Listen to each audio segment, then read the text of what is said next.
Over the past decade, India has introduced a number of large publicly financed health insurance schemes, both at the central as well as the state level. There are some who are skeptical about the design and implementation of these schemes, but Sophie Berkowitz, who is here with us today, argues that it might be premature to write off these schemes. Ms. Berkowitz is an executive director with Access Health International, an organization that focuses on delivering quality and affordable healthcare. Thank you so much for being with us today. Welcome to the talk. Thank you. You have analyzed the performance of government health schemes in India, both at the central as well as the state level. Could you share with us your findings from these studies? Yes, we've done 2 different studies, and we also continue to do qualitative studies, but 2 where we looked at large data sets. One is using the National Sample Survey Organization's data, really around expenditure and consumption. And there we looked at both the state funded programs as well as the central. So RSBY is the largest one funded by the central government. It's hard to draw too many conclusions because these data sets are really around expenditures. But we've looked at the expenditures for out-of-pocket expenditure for outpatient care and inpatient care. And something that we see is there seems like the state-funded programs have more of an effect of mitigating large expenditures than the central government-funded program. And also, it looks like places where these programs has been in place for a longer period of time have more of an effect, so can reduce more large expenditures. But it's important to look at what are these programs before you judge them. And you say that I disagree with the people that say that they are not well implemented, and I agree to some extent, but I really don't think we should dismiss them. I think that there's tremendous lessons to be drawn from these. And RSBY is covering up to 30,000 rupees.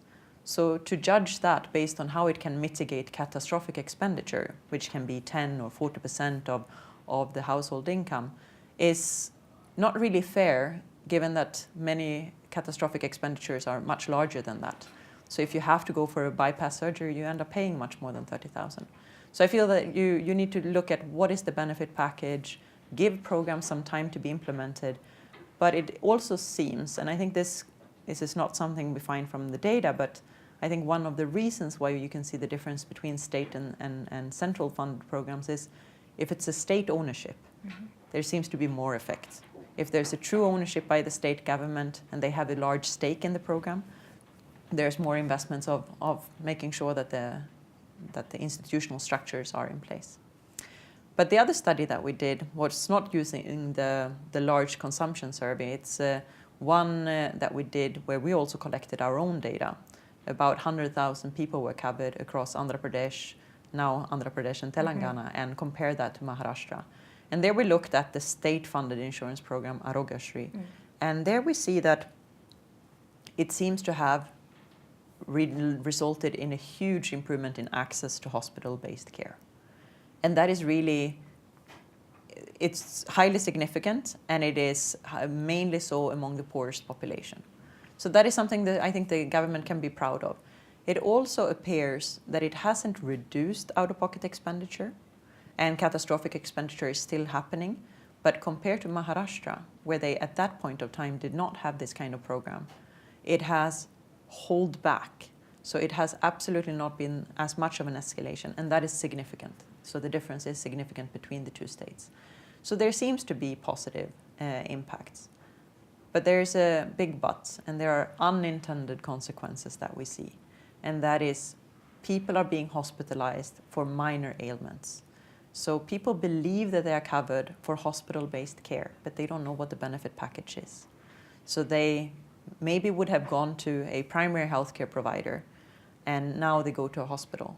For things that are not covered by the insurance, they end up being hospitalized, and they end up paying for that hospitalization.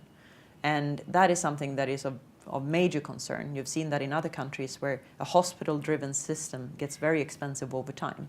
No matter who pays, being it the government or out of pocket, it gets very expensive. So that points to the huge need for primary healthcare to be integrated. Another thing that we don't see is what is the quality? We say that access has improved, but access to what? Just because people are now going to hospitals, does that mean that they are getting healthier? That we don't see, or we can't see from this kind of data. And I think it's very important to start to look at what is the quality. And having the government, when they are paying for services, have them look at what is the quality that they are paying for and what are actually the outcomes. Because that is what really excites me about this shift in health financing, is the government going from paying public provided services to now being strategic, buying certain services from the private sector, gives them data.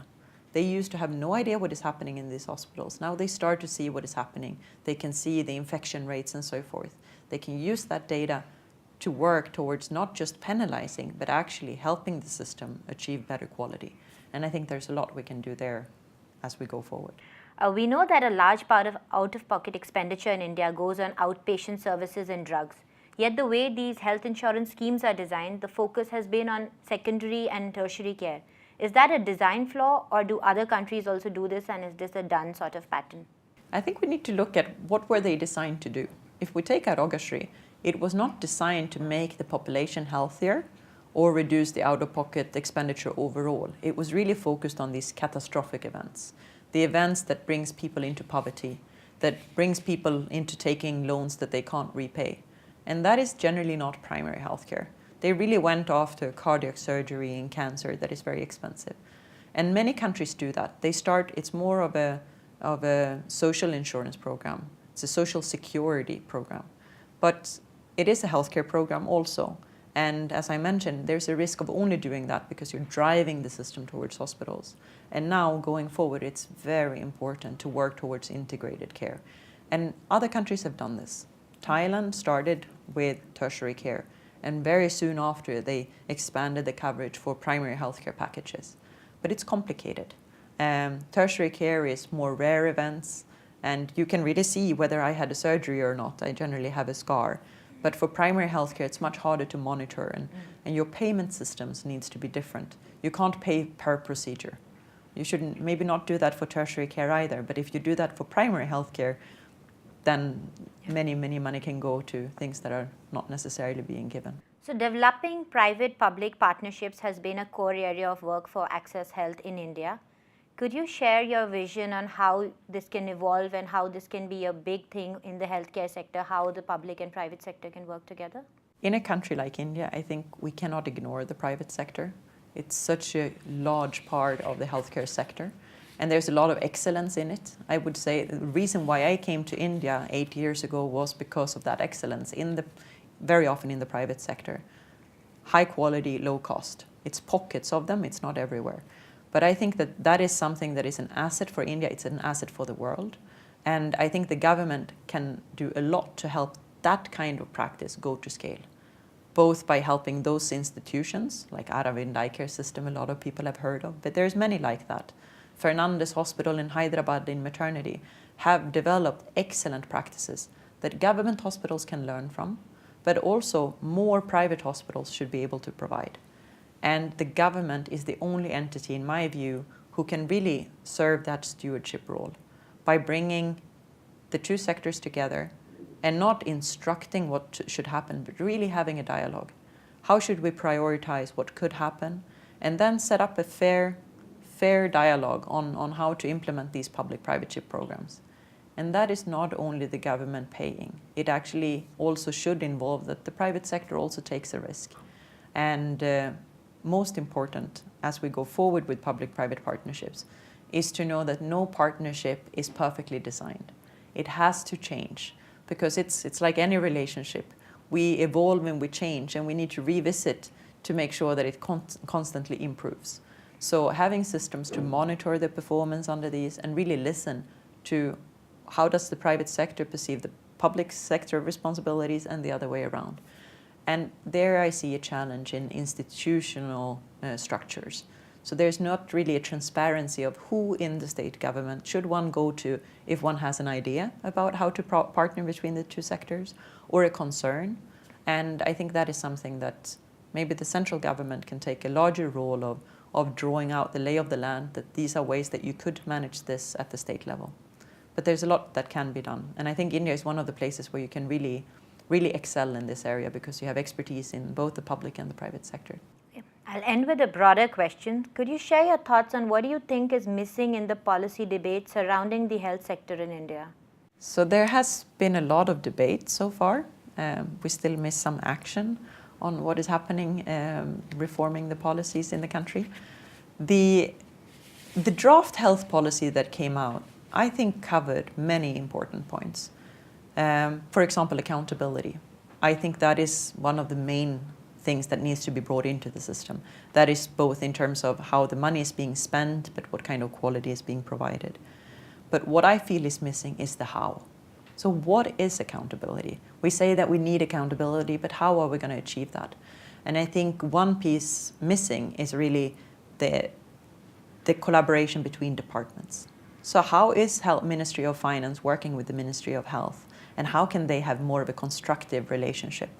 I feel that that's a lot that can be done. Also on the innovative side, I think that they can test policies where they work together, because we may not have the answer today, but really have them work together to see what could work better than it does today. All right. Thank you so much for speaking to us today. Thank you. Ms. Berkowitz spoke to us about the design and implementation of health insurance schemes in India and her assessment of these schemes. She also suggested that public-private partnerships and focusing on interdepartmental coordination can be a game changer for health sector reforms.